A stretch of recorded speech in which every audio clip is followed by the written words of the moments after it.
रुद्रपुर में आयोजित शिक्षा संवाद कार्यक्रम में मुख्यमंत्री धामी ने विद्यार्थियों से उनकी पढ़ाई, लक्ष्य, भविष्य की योजनाएं और विभिन्न विषयों पर बातचीत की। विद्यार्थियों ने बेझिझक अपने सवाल रखे।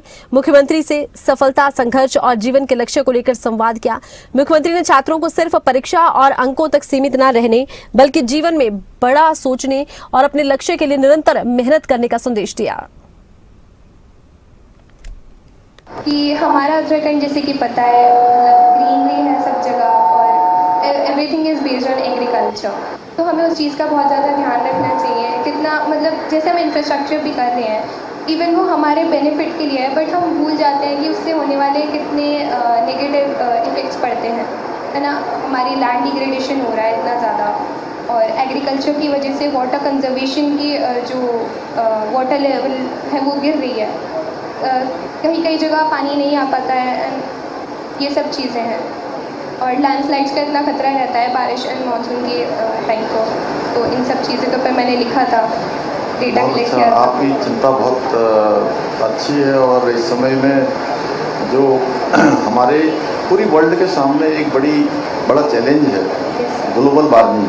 Yes sir, exactly.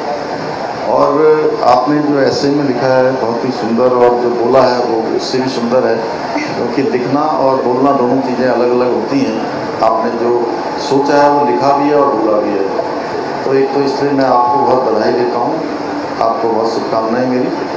और ये बिल्कुल सही है। देखिए, ग्लोबल वार्मिंग के कारण से अभी क्या हो रहा है कि जब बहुत बारिश का समय होता है तो बारिश नहीं होती है। Yes sir. कई बार ठंड का समय होता है, ठंड नहीं होती है। गर्मी का समय होता है, उस समय गर्मी नहीं होती, गर्मी बाद में होती है। तो मौसम लगातार ये बदलता है, क्लाइमेट चेंज हो रहा है, ये हो रहा है। और हम जिस राज्य में रहते हैं उस राज्य में 70% हमारे राज्य का जो एरिया है वो फॉरेस्ट है, और हमारे ही राज्य से गंगा, यमुना, शारदा, बहुत सारी नदियाँ, सरयू पूरे साल भर लगातार बहती हैं और पूरे देश को भी जल और जीवन देने का काम करती हैं। इसके अलावा हमारा बहुत बड़ा क्षेत्र ग्लेशियर है, हिम शिखर। तो हमारे लिए थोड़ा सा चुनौती है कि भाई हम जो पर्यावरण है, इन्वायरमेंट है, उसका तो ध्यान रखें ही रखें।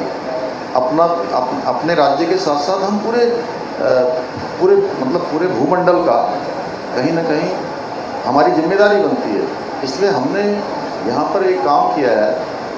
वैसे निर्माण कार्य कितना हो ये भी बहुत बड़ा क्वेश्चन है, लेकिन निर्माण कार्य हो तो उसकी हम क्या कीमत अदा कर रहे हैं।